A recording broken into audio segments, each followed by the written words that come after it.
জনগণ বুঝে ফেলতে জেনে গিয়েছে। এমনকি বর্তমান জরিপে দেখা যায় 80% জনগণ পিয়ারের পক্ষে। পিয়ারের বিপক্ষে কিছু নাই, তাই ঔষধ যখন সেবন করি সেখানে লেখা থাকে এর প্রতি কি আছে, সাইড এফেক্ট কি আছে। পিয়ারের ব্যাপারে দুই একটা সাইড এফেক্ট নাই তাই বলবো, কিন্তু দেখছি অধিকাংশ ভালোর মধ্যে যদি পিয়ারের খারাপ থাকে 1%, ভালো 99%। পিয়ারের বিপক্ষে যদি বক্তব্য দেওয়া যায় 2%, তাহলে পক্ষে বক্তব্য দেওয়া যায় 98%। বান্ডেল থাকলে প্রতি সেনমানিতে টাকা বাঁচবে। বিকাশ সেনমানি বান্ডেল কিনে জিতুন প্রতি লেনদেনে। পিয়ারের ব্যাপারে সবচেয়ে বড় কথা প্রশ্ন কি, কাকে ভোট দিবেন, কে নির্বাচন করাবেন, এটা তাদের সবচেয়ে বড় কথা।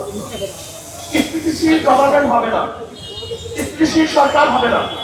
আমি তাদেরকে প্রশ্ন করতে চাই, ধরে না আজকে যে পদ্ধতিতে নির্বাচন হচ্ছে সেখানে যদি এককভাবে কেউ সন্তুষ্ট অর্জন না করে, সন্তুষ্ট না হয়, তাহলে সেই পার্লামেন্ট অবস্থা রাখতে হবে। সেটা দুর্বল পার্লামেন্ট। যদি কোয়ালিশন সরকার গঠন করতে হয়, সে পার্লামেন্ট তো দুর্বলই হয়। তার বর্তমান পরিস্থিতিতে দুর্বল পার্লামেন্ট হওয়া সম্ভব। আর টিআরসিতে নির্বাচন দিতে বিএনপি আপত্তি ঢাকা নির্বাচন না, কারণ তাদের একজন উঁচু পর্যায়ের বক্তা বক্তব্য দিয়েছেন, উঁচু পর্যায়ের নেতা বক্তব্য দিয়েছেন যে 90% ভোট তাদের। যদি 90% ভোট তাদের হয় তাহলে তারা আসন পাবে 270 উপরে। তাতে এত বড় সরকার গঠন করতে পারছে, সমস্যা তারা ঝামেলা মুক্ত সরকার গঠন করতে পারবে। টিআরসি নির্বাচনের ব্যাপারে তো বিএনপি বক্তব্য দিয়েছেন, কি বলছেন, তিনি জাতীয় সংসদ গঠন করবেন, জাতীয় সরকার গঠন করবেন। তা জাতীয় সরকারটা কিভাবে হবে আমাকে বলুন। সবার সম্মিলিত যে সরকার হয় সে সরকারটাই তো জাতীয় সরকার হয় না, একক সরকারকে জাতীয় সরকার বলা হয়।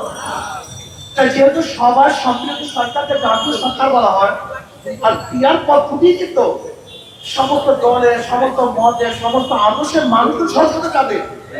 তাতে সেহেতু বিএনপির বক্তব্য অনুযায়ী তো পিয়ার সিস্টেমের নির্বাচনের প্রয়োজন। পিয়ার নির্বাচনের সবচেয়ে বড় ফায়দাটা কি, পেশি তৈরি হবে, কারো টাকা সরাসরি হবে না, পেশি শক্তি ব্যবহার করতে পারবে না, ভোট চিন্তাই হবে না, কারো ভোট বিফলে যাবে না, পচবে না। সব দলীয়, সব আদর্শের, সব মানুষের সংসদ হবে, যেখানে থাকবে মুসলমানদের প্রতিনিধি, হিন্দুদের প্রতিনিধি, খ্রিস্টানদের প্রতিনিধি, সেখানে থাকবে ডান বাম সমস্ত প্রতিনিধি সেখানে থাকবে। রাস্তায় আন্দোলন করতে হবে না, আমাদের আলোচনা হবে সংসদের মধ্যে, রাস্তা চিল্লাচিল্লির কোনো প্রয়োজন নেই। আজকে অনেকেই বলতেছেন যে অমুকের নেতৃত্বে আজকে যুগপৎ আন্দোলন।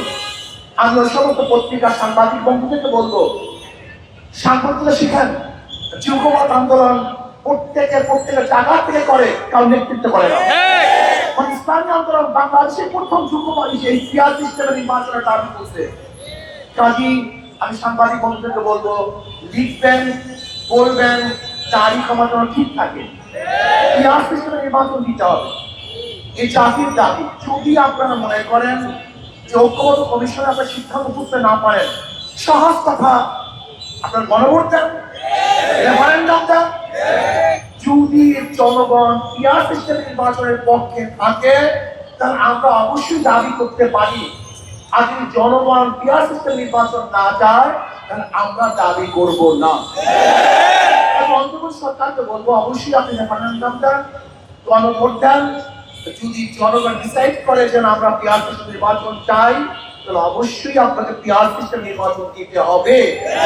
ইনশাআল্লাহ যদি আপনার কোনো অবস্থাকে আগে বলেছেন বক্তাগণ, উপরের ইঙ্গিত, যদি উপরের ইঙ্গিতে আপনি পিয়ার সিস্টেম নির্বাচনকে গড়িমসি করেন তাহলে জনগণ ঐক্যবদ্ধ ভাবে আপনাকে বাধ্য করবে পিয়ার সিস্টেম নির্বাচন দেওয়ার জন্য।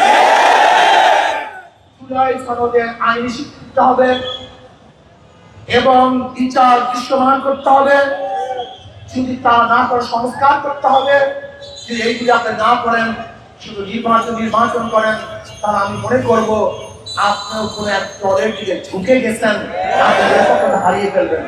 তাহলে আসুন আমরা সম্মিলিতভাবে এই দাবিকে সামনে নিয়ে আন্দোলন করব।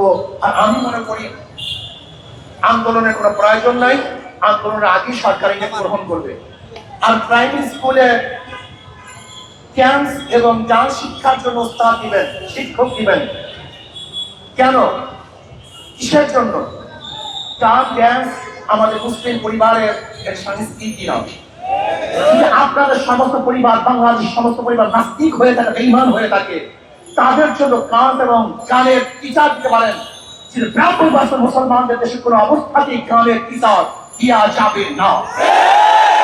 এদেশে টুপিওয়ালাদের, দাড়িওয়ালাদের, মুসলমানদের খাজনা ট্যাক্স থেকে পয়সা দিয়ে গানের টিচার দিবেন। গানের টিচারের প্রয়োজনটা কি? সেখানে ইংলিশ টিচার দেন, কম্পিউটার টিচার দেন। আজকে প্রাইমারি শিক্ষা ব্যবস্থা ধ্বংস হয়ে গেছে। শোনেন, সেখান থেকে মানুষ করতেছে না, ইউনিভার্সিটিতে চান্স পায় না, মেডিকেলে চান্স পায় না, কোনো জায়গায় চান্স পাচ্ছে না। এর জন্য প্রাইমারি শিক্ষা লেভেলকে ফেলে সাজাবার জন্য ধর্মীয় শিক্ষক সেখানে নিয়োগ দিতে হবে এবং কোনো অবস্থাতেই সেখানে গানের টিচার বাংলাদেশে দেওয়া যাবে না। যদি দিতে চান আপনার কবি আপনার বস্ত্র ছাপ করবে ইনশাআল্লাহ। আপনি মনে যা চায় তাই করবেন আপনি। মুসলমানদের দেশ, এ দেশে কোনো অবস্থাতে ইসলামের সংস্কৃতির বাইরে কোনো কাজ করা যাবে না।